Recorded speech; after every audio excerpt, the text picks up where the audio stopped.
Before I even get started, I have to say that I just feel full of gratitude to be here today. And I am just so reminded of so many people that have been supporting me lately. And I just want to say thank you.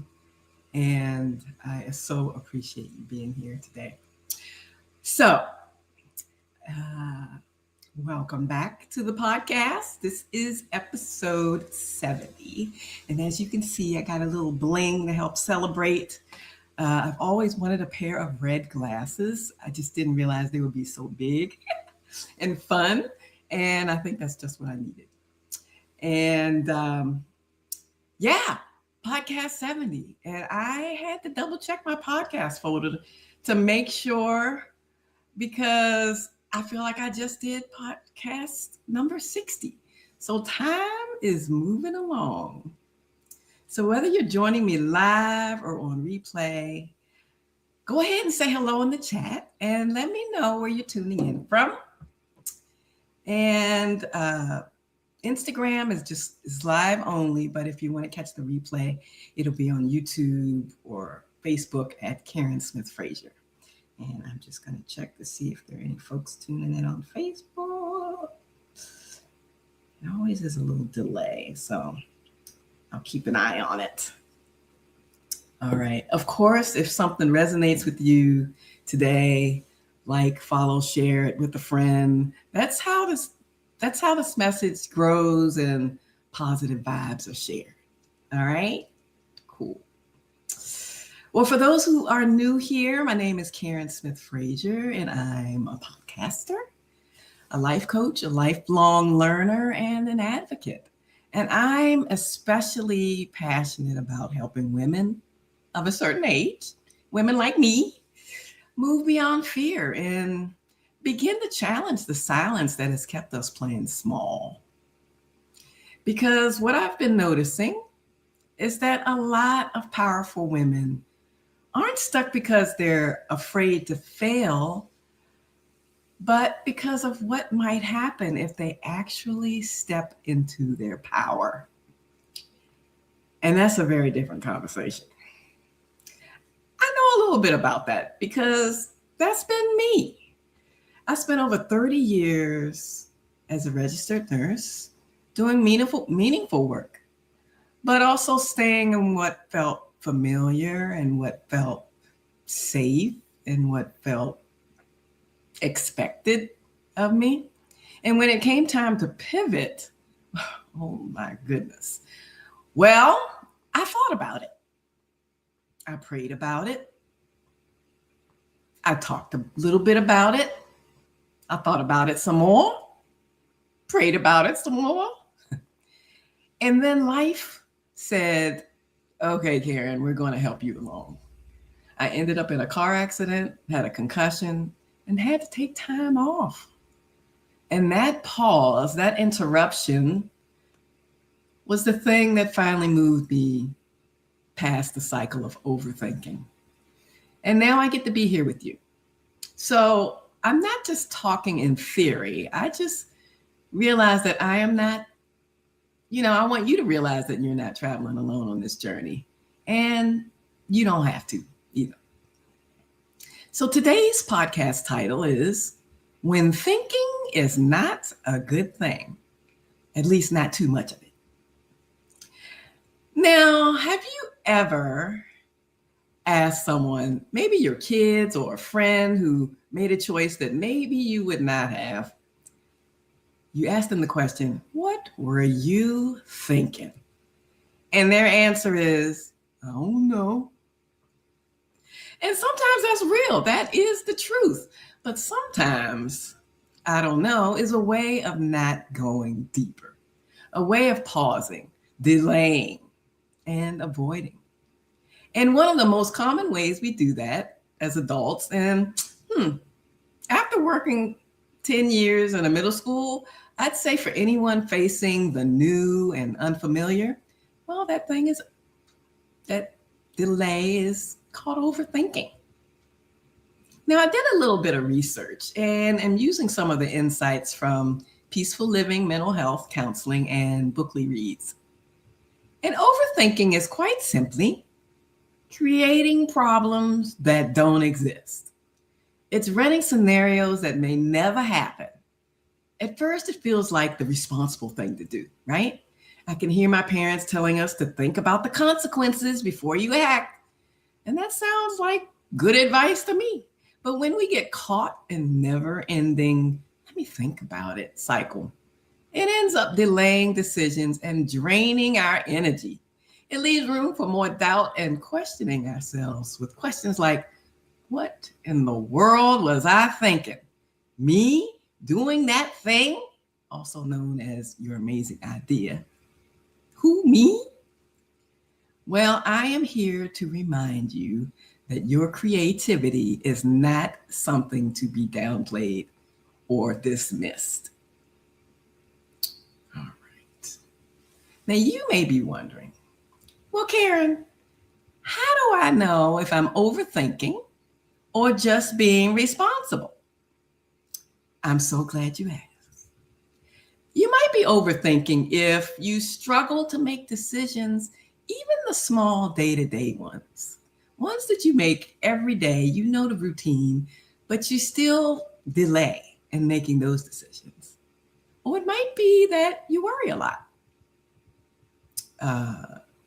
Your mind runs those what if loops, like the worst case scenario keeps popping up in your head. You may have trouble sleeping, or you feel like if you don't do it your way, if you don't do it yourself, it won't get done right. Like a little bit of perfectionism. If that felt familiar, you are not alone.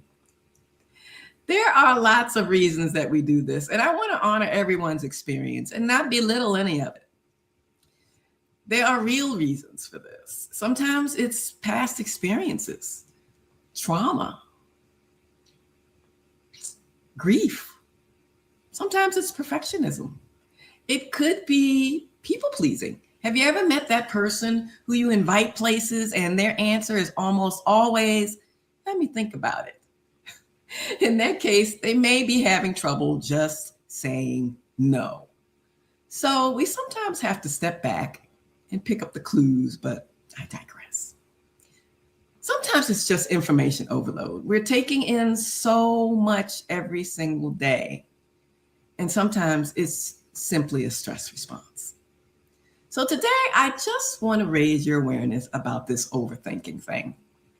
It often looks like preparation, but it's actually avoidance. And the tricky part about it is that it feels productive and responsible because we're putting time into it. We're dedicating energy. That looks responsible, right? The thing is, we really don't need and will never have all the answers before we begin. It's important to be informed, yes, but we often have to start the journey before we know exactly how it's going to unfold. I'm not telling you anything you don't know. You've done this. You've lived this. You're living this. Think about your own life journey. You have started things without all the answers, and you're still here.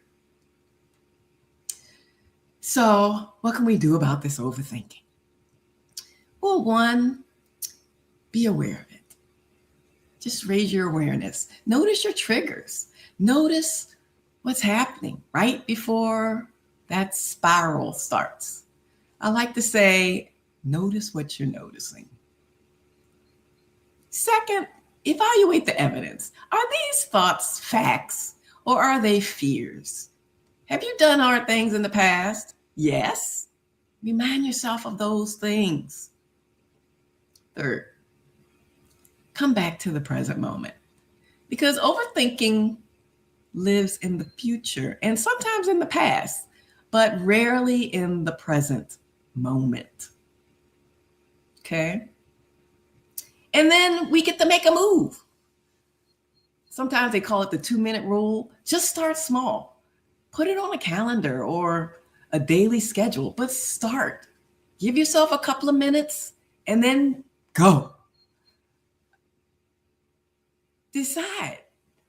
there's a 30-second rule. You got multiple things to do, take 30 seconds, then act. Do something other than thinking about it. Set time limits for your decisions. This one gets me. Focus on action, not perfection. Whew. That one's a toughie for me. I'm working on it. I'm learning how to ask for help. I'm learning how to be open to not everything looking perfect. And then break things down into smaller steps. And one of my favorites, separate yourself from your thoughts. Just because your brain says something doesn't mean you have to obey it. Because again, that could be that overthinking delay. All right. Now remember, give yourself some grace. Overthinking doesn't mean something is wrong with you. I really had to work on stuff. I really had to work on stopping the phrase, "What's wrong with you, Karen?" I realized that I don't always blend in. I can be an observer before I speak up or get engaged, and I don't have to fit in. And an old friend of mine reminded me of that. He essentially just gave me permission, as if I needed it, just to be me. So just because everybody else is doing it their way and feel comfortable doing it their way, doesn't mean that's your way. You uniquely know what's best for you. And I think we need to trust in ourselves a bit more when it comes to that. We all have to manage stress. And this is just a reminder to be kind to yourself. And if needed, get support. Definitely. You don't have to do this alone. So the thing that I am reminded of is that when I linger in the "I don't know" answers, it begins to take the lead instead of my creativity. This is a decision. Essentially, no decision is a decision. So if you're at a crossroads right now, ask yourself, am I choosing or am I avoiding choosing? Okay, cool. All right.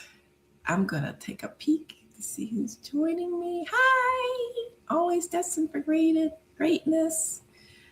Thank you for being here today. Just going to see if anybody's on Facebook. Oh boy. Thanks for being here, my people. Yes, you got to let me know how you like the new look. I'm getting used to it myself. Just something fun. Yeah. All right. Okay. If I'm missing your comments, I will check them out a little bit later. But if this is something you are working through, I'm going to be hosting a masterclass this month. It may be something to help you get off that overthinking train and into action. And if you want early access, just send me a message, direct message me, and I'll make sure you get the link when it is available. All right. Thank you so much for being here today, for listening, for reflecting, for doing this work. And if something spoke to you, share it. You never know who needs to hear it, who might need to hear it. I appreciate you, and I will see you next time. In the meantime, as always, I'm wishing you a great start to your week.